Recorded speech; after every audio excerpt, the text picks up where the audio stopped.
Breaking అంటోంది. GHMC ఎన్నికల ప్రక్రియ కుదింపు జీవోపై స్టే ఇచ్చింది హైకోర్టు. ఫిబ్రవరి 9 లోపు ఎన్నికల ప్రక్రియ పూర్తి చేయాలని ఆదేశించింది.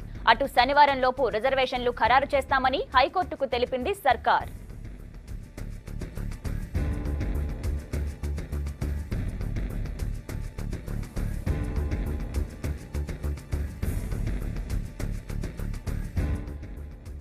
జీహెచ్ఎంసీ ఎన్నికల ప్రక్రియ కుదింపు జీవోపై స్టే ఇచ్చింది హైకోర్టు. ఫిబ్రవరి 9 లోపు ఎన్నికలు ప్రక్రియ పూర్తి చేయాలని ఆదేశించింది. అటు శనివారం లోపు రిజర్వేషన్స్ ఖరారు చేస్తామని హైకోర్టుకు తెలిపింది ప్రభుత్వం. ఫిబ్రవరి 9 లేదా 10వ తేదీలోపు పూర్తి ఎన్నికల ప్రక్రియను పూర్తి చేయాలంటూ ఉత్తర్వులు జారీ చేసింది హైకోర్టు. మరొకటి ఎన్నికల ఏదైతే అమెండ్మెంట్ ఉందో దాన్ని స్టే చేస్తూ నిర్ణయం తీసుకోవడం జరిగింది. ఇది ఏ విధంగా వాయిదా పడడం అనే సమస్యనే ఇక్కడ లేదు. ఆ ప్రక్రియకు కొనసాగింపుగా ఏదైతే 15 రోజుల్లో కుదించాలనే నిర్ణయం తీసుకుందో ప్రభుత్వం, దాన్ని మాత్రం నిలుపుదల చేస్తూ అందరికీ అవకాశాన్ని కల్పించాలన్న పిటిషనర్ల వాదనను కూడా కన్సిడర్ చేస్తూ ప్రభుత్వ వాదనను కూడా గతంలో అండర్టేకింగ్ ఇచ్చిన విషయాన్ని కూడా గుర్తు చేస్తూ ప్రభుత్వ యొక్క అసహాయతను అంటే కోర్టు ముందే ఇంతకుముందు నివేదించిన సందర్భాన్ని కూడా పరిగణలోకి తీసుకుంటూ అందరి మన్ననలను అందరి విజ్ఞప్తులను కోర్టు పరిగణలోకి తీసుకొని పూర్తి స్థాయి ఒక నిర్ణయాన్ని ప్రకటించింది. 31 రోజుల పూర్తి వ్యవధి కావాల్సి ఉంటుంది ఎన్నికల ప్రక్రియకు. ఆ ప్రక్రియకు సానుకూలంగా హైకోర్టు సుముఖతను వ్యక్తం చేస్తూ 15 రోజుల్లో ఆ ప్రక్రియను పూర్తి చేయడం కష్టం అవుతుంది కాబట్టి అమెండ్ చేశాము జియో ద్వారా అనేటువంటి విషయాన్ని ముందుకు తీసుకొస్తూ ఏమాత్రం ఇతర పార్టీలకు సమయం ఇవ్వకుండా వారికి రిజర్వేషన్స్ అన్ని ముందే తెలుసు, ఇతర పార్టీకి తెలవకుండా ఉండాలి, చివరిదాకా అదే విధంగా పెట్టాలని చేసినటువంటి కుట్రను మేము విజయవంతంగా అడ్డుకోగలిగినామనేటువంటి విషయాన్ని నేను మనవి చేస్తున్నాను.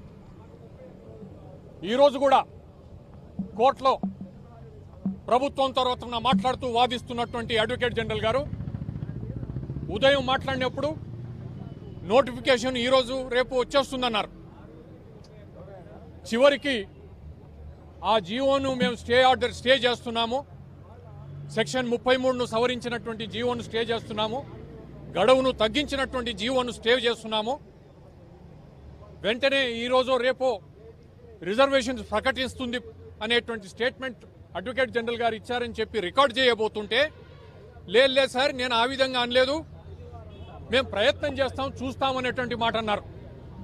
అంటే ఈ రోజు కూడా కోర్టులో ఉదయం చెప్పినటువంటి మాటను కూడా అంటే ఈరోజు ప్రభుత్వంలో ఉండేటువంటి అధికారంలో ఉండే టీఆర్ఎస్ పార్టీ ముఖ్యమంత్రి గారు కేటీఆర్ గారు ప్రజాస్వామ్య విలువలను కాలరాసేటువంటి విధంగా ఏదంటే అది ఇష్టారాజ్యంగా చేసుకుంటామనేటువంటి విధంగా మాట్లాడేటువంటి ప్రయత్నం చేశారు. దానికి అడ్వకేట్ జనరల్ గారు ఆయన మాట మార్చేటువంటి విషయాన్ని ఉదాహరణగా మనం చెప్పుకోవచ్చు. ఏదైనా కానీ నేను కోరినటువంటి నేను వేసినటువంటి పబ్లిక్ ఇంట్రెస్ట్ లిటిగేషన్లో కోరినటువంటిది రిజర్వేషన్ వివరాలు బయటకు వచ్చిన తర్వాత 45 రోజుల గడువును ఇవ్వాలని చెప్పి కోరాం. అయితే ఈరోజు ఇచ్చినటువంటి తీర్పులో 31 రోజులని చెప్పారు. అంటే ఆదివారాలు, పండుగలు, రిపబ్లిక్ డే ఇవన్నీ కలుపుకుంటే కనీసం 7 రోజులు, ఇంచుమించుగా 38 నుంచి 40 రోజులు అదనంగా మేము కోరిన 45 రోజులకి ఇంచుమించుగా మేము సాధించుకున్నామనేటువంటి మాట నేను మనవి చేస్తున్నాను.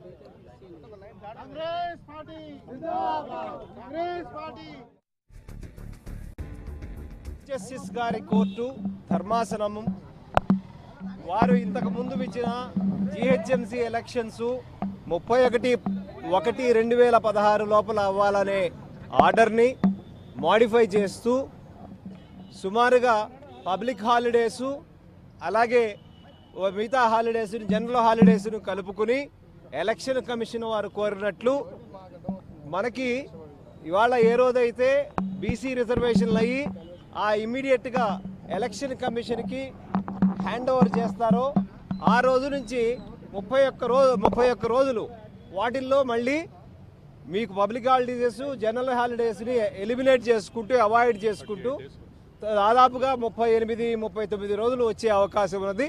ఆ విధంగా కోర్టు ఇవాళ ఆర్డర్ పాస్ చేసింది.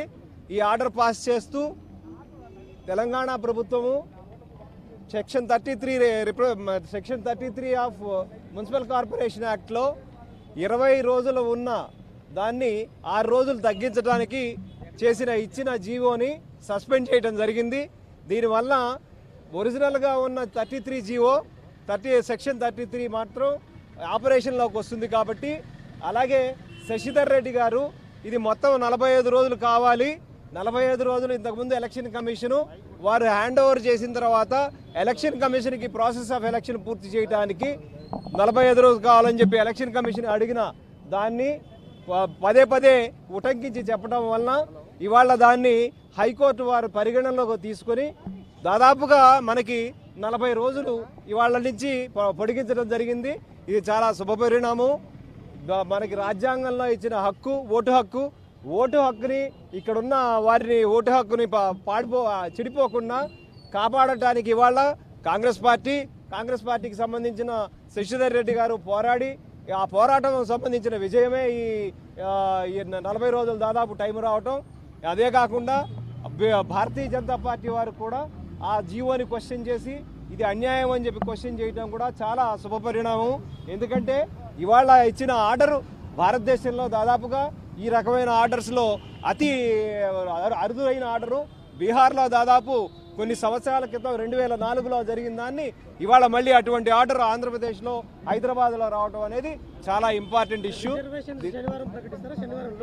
రేపు అప్పటి వరకు రిజర్వేషన్ అయిపోయి ఉండొచ్చు, రేపొద్దునే అయిపోతాయని చెప్పిన అడ్వకేట్ జనరల్ గారు ఎప్పుడైతే హైకోర్టు టైం ఎక్స్టెండ్ చేస్తుంది అనగానే మాకు ఒకరోజు సరిపోదు, ఇవాళ మాకు సరిపోదు, ఇంకా ఎక్కువ రోజులు కావాలి ఆ రిజర్వేషన్ చేయటానికి అని అడగడం వల్ల పదే వారు అడిగారు. దాని మీద హైకోర్టు వారు కూడా ఇదేంటి మీరు ఇప్పుడే కదా ఒకరోజు సరిపోతుంది రేపొద్దునికి ఇచ్చేస్తామని చెప్పి అడగడం జరిగింది. దానివల్ల వారు మళ్ళీ కాదు ఎప్పుడైనా చేయొచ్చు, మేము లైక్లీ టు అని చెప్పడం జరిగింది. దానివల్ల లైక్లీ టు అంటే మీ అర్థం ఏంటి అని పైనుంచి అడిగితే వారు సమాధానం చెప్పలేకపోవడం వల్ల వారి ఉత్తరంలోనే లేకపోతే వారి రిక్వెస్ట్ని పరిగణలో తీసుకుని శనివారం లోపల మీరు ఎట్టి పరిస్థితుల్లో ఇవ్వాలి బీసీ రిజర్వేషన్ అని వార్డ్స్ అవన్నీ పబ్లిసైజ్ చేయాలని చెప్పారు. ఇది మొదటి నుంచి కూడా మేము కంప్లైంట్ చేస్తుంది. ఎందుకంటే ఈ వార్డ్స్ రిజర్వేషన్లు ఎస్సీ ఎస్టీ బీసీలు వాటిపై ఎవరికి తెలియకపోవడం వల్ల ఈ ప్రభుత్వానికి మాత్రమే తెలుసు. తొందరగా చేయాలి, మాకు ముందు ఇస్తే ఆ తర్వాత టైం ఉంటుందని మొదటి నుంచి కూడా అడుగుతున్నాము. అది చేయకుండా ఇప్పుడు కూడా దాన్ని రేపొద్దునే చేసేస్తామని చెప్పి టైం ఇచ్చిన తర్వాత మాకు ఇంకా టైం కావాలి రిజర్వేషన్కి అని చెప్పడం అనేది చాలా శోచనీయ అంశము. రాజకీయంగా ఇది ఇప్పుడు మిగతా పార్టీలకి ఎక్కడ ఏ వార్డు ఉందో ఏ వార్డులో రిజర్వ్ అయిందో తెలియకుండా చేయడానికి కోసం మాత్రమే ఈ రకంగా చేశారని మా లెక్కల ప్రకారం సుమారుగా 31 రోజులు అంటే 9 మిడిల్ ఆఫ్ ఫిబ్రవరి అంటే చీఫ్ జస్టిస్ గారు చెప్పిన డేట్ ఏం చెప్పకపోయినా కూడా 31 రోజులు అని మాత్రమే చెప్పారు. డేట్ ఫిక్స్ చేయడానికి ఆయన ఒప్పుకోలేదు. ఎందుకంటే ఎలక్షన్ అనేది ఎప్పుడైతే స్టేట్ ఎలక్షన్ కమిషన్ చేతిలో ఉంటుంది కాబట్టి ఎలక్షన్ ఆ 31 రోజులు వాళ్లలో ఎలక్షన్ కమిషన్ వాళ్ళు ఏమన్నారంటే మాకు పబ్లిక్ హాలిడేస్ జనరల్ హాలిడేస్ అవన్నీ అవాయిడ్ చేసుకుని దాని ప్రకారం 31 రోజులు అని చెప్పి వారు చెప్పడం జరిగింది. కాబట్టి విధంగా కరెక్ట్గా ఏ విధంగానూ చెప్పలేం. కాబట్టి 9వ తారీఖు లోపల మటుకు ఎలక్షన్ రాదు అని మా ఉద్దేశం. మొత్తం మీద జీహెచ్ఎంసీ ఎన్నికల ప్రక్రియ కుదింపు జీవోపై హైకోర్టు స్టే ఇచ్చింది. మరోవైపు శనివారంలోపు రిజర్వేషన్స్ ప్రకటిస్తామని ప్రభుత్వం తెలిపింది. అయితే హైకోర్టు స్టే ఇవ్వడంపై శుభపరిణామం అని అన్నారు కాంగ్రెస్ నేత మర్రి శశిధర్ రెడ్డి. అయితే దీనిపై మరిన్ని అప్డేట్స్ సంపత్ లైవ్ లో అందిస్తారు. Sampath, over to you. దీనిపైన పలుమార్లు పిటిషన్లు కూడా దాఖలయ్యాయి. దీంట్లో ప్రధానంగా ఈ జీహెచ్ఎంసీ ఎన్నికల నోటిఫికేషన్ అనంతరం ఉన్నటువంటి 15 రోజులు కుదింపు చేస్తూ ఇచ్చినటువంటి పిటిషన్ని సవాల్ వేస్తూ దానికి సంబంధించి మొత్తం కూడా పిటిషన్ పైనటువంటి గడువులు పెంచాలంటూ పిటిషన్ దాఖలు చేయడం జరిగింది. పిటిషన్ పై సంబంధించిన వారితో మాట్లాడడానికి ప్రస్తుతం చూడాలి. జీహెచ్ఎంసీ ఎన్నికల నోటిఫికేషన్కి సంబంధించి మొదటి నుంచి ఉత్కంఠ నెలకొంటుంది. ఇప్పటికే దాదాపు రిజర్వేషన్ల ప్రక్రియకు సంబంధించి ఉత్కంఠ కొనసాగుతుంది. దాంతో పాటుగా ఎన్నికల నోటిఫికేషన్ అనంతరం ఉన్నటువంటి ఏదైతే దాదాపు గతంలో 28 రోజులను కుదింపు చేస్తూ 15 రోజుల వరకు పరిమితి చేయడం జరిగింది. ఈ వ్యవహారంలో కూడా మొదటి నుంచి ఉత్కంఠ కొనసాగుతుంది. ప్రస్తుతం మనతో పాటు గత సంవత్సరం జరగాల్సినటువంటి ఎన్నికలు జరపకుండా ఈనాటికి కుట్రపూరితంగా జరపాలనేటువంటి ప్రయత్నం చేసినటువంటి టీఆర్ఎస్ ప్రభుత్వం చివరికి ఓటర్లను తొలగింపలేని పరిస్థితిలోకి మేము వారిని అలాంటి పరిస్థితి ఇప్పుడు ఇచ్చిన కోర్టు ఆర్డర్ ప్రకారం కూడా అంటే హాలిడేస్ ని కూడా మీరు అంటే ఎన్నికల కమిషన్ కూడా హాలిడేస్ ని లెక్కలో తీసుకొని చెప్పిన నేపథ్యంలో ఎప్పుడు ఎలక్షన్ జరిగే ప్రక్రియ పూర్తి అవకాశం ఉంటుంది, ఎప్పుడు ఎలక్షన్ జరిగే అవకాశం ఉంటుంది? ఇది బహుశా ఫిబ్రవరి 15 ప్రాంతం వరకు ఇంచుమించుగా ఆ డేట్ వరకు ఎందుకంటే ఎగ్జాక్ట్గా హాలిడేస్ ఎన్ని ఉన్నాయో లెక్క చూసుకోవాలి. పబ్లిక్ హాలిడేస్ ఫిబ్రవరి 16, 16 లోపు ఎన్నికల ప్రక్రియ పూర్తవుతుంది. మేము కోరినటువంటి 45 రోజులు రిజర్వేషన్లు అట్లాగే దీనికి సంబంధించి నోటిఫికేషన్ జారీతో పాటుగా రిజర్వేషన్లతో పాటుగా ఎన్ని రోజుల వరకు సడలింపు? ఈ నోటిఫికేషన్ రిజర్వేషన్ సంబంధించిన వార్డ్ రిజర్వేషన్స్ ను ఎల్లుండిలోగా ప్రకటించాల్సినటువంటి విధంగా ఉత్తర్వు జారీ చేయడం జరిగింది. దాని తర్వాత 31 రోజులలో ఎన్నికల ప్రక్రియను పూర్తి చేయమన్నారు. అంటే హాలిడేసు కలుపుకోకుండా మేము కోరినట్టుగా రిజర్వేషన్స్ తర్వాత 45 రోజులు కోరాం. ఇది ఇంచుమించుగా మేము కోరినంత సమయం వచ్చింది. 5-6 రోజులేమో తగ్గొచ్చు. ఏదైనా కానీ వీరు చేసినటువంటి కుట్ర ఎట్టి పరిస్థితిలో మేము ప్రజాస్వామ్య విలువలను కాలరాసి ముందుకు పోతామని అనుకున్నాము. దీన్ని అడ్డుకుంటాం, ఇక ముందు ఇలాంటివి సాగనీయం అని చెప్పి కూడా నేను టీఆర్ఎస్ ప్రభుత్వాన్ని టీఆర్ఎస్ పార్టీకి హెచ్చరిక చేస్తున్నాను. సార్ మొత్తం మీద అంటే పూర్తిగా జీవో నెంబర్ 5 కావచ్చు ప్రభుత్వం చేసిన అమెండ్మెంట్ కొట్టివేసినట్టు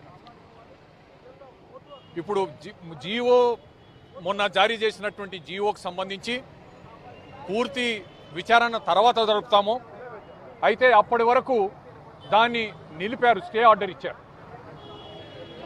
మొత్తం మీద చూస్తున్నాం జిహెచ్ఎంసీ వ్యవహారంపై మొదటి వ్యవహారంపై అయితే ఉత్కంఠ తెరదీసినట్టు అయిపోయింది. ఎందుకంటే ఎన్నికలకు సంబంధించిన నోటిఫికేషన్ ఎప్పుడు వెలువడుతుంది, దాంతోపాటుగా రిజర్వేషన్ల ప్రక్రియకు సంబంధించిన అంశంపై ఎప్పుడు సర్కార్ క్లారిటీ ఇస్తుంది, ఇలాంటి అన్ని అంశాలపైన ఒక క్లారిటీ రావాల్సిన అంశంపైన మొత్తం కూడా చర్చనీయాంశం మారింది. ఈ నేపథ్యంలో హైకోర్టులో దాఖలైన పిటిషన్ 15 రోజులకి ఎన్నికల నోటిఫికేషన్ జారీ చేసిన తర్వాత 15 రోజుల వరకు మాత్రమే ఎన్నికల ప్రక్రియకు సంబంధించి సమయం గడువించిన నేపథ్యంలో పిటిషన్ దాఖలైనటువంటి పిటిషన్ పైన ఒక క్లారిటీ ఇచ్చింది.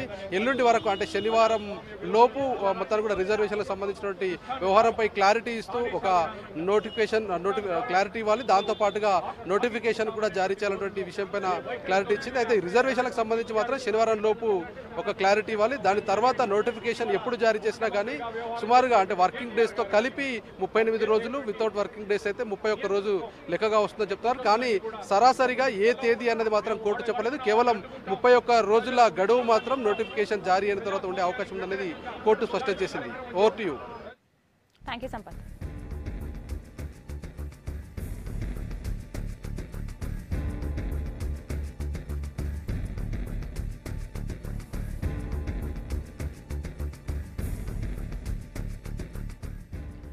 ఇక హైకోర్టు తీర్పుపై జీహెచ్ఎంసీ అధికారుల వెర్షన్ ను మనకు అందివ్వడానికి ప్రభాకర్ లైవ్ లో రెడీగా ఉన్నారు. ప్రభాకర్ చెప్పండి, హైకోర్టు తీర్పుపై జీహెచ్ఎంసీ అధికారులు ఏమనంటున్నారు?